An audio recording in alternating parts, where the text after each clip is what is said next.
हमारे आज की वीडियो है हफ्तावार लाहौर ऑफ़र। ये टेलीनॉर का एक पैकेज है जो बहुत ज़्यादा चल रहा है। हर टेलीनॉर का जो कस्टमर है वो यही पैकेज लगाते हैं।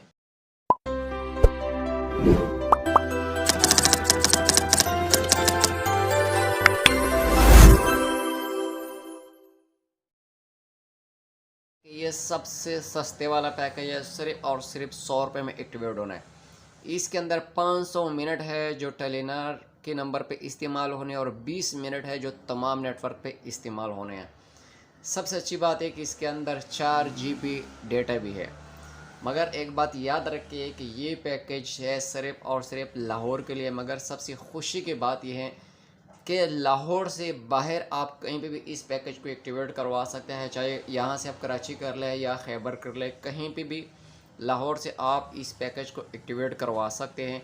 मगर ये पैकेज वहाँ जाकर आप अपनी सिम पे एक्टिवेट नहीं कर सकते हैं।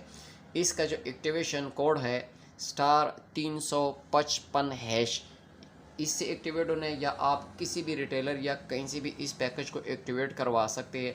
बहुत ज़्यादा लोग हम ये कहते हैं यार कि हम तो ये पैकेज एक्टिवेट करते हैं और हमारे नंबर पे एक्टिवेट नहीं हो रहा। तो ये लाहौर में अगर कोई बंदा है तो वो यहाँ से आपको एक्टिवेट कर सकते हैं। आप जिस लोकेशन पे होंगे वहाँ पे ये एक्टिवेट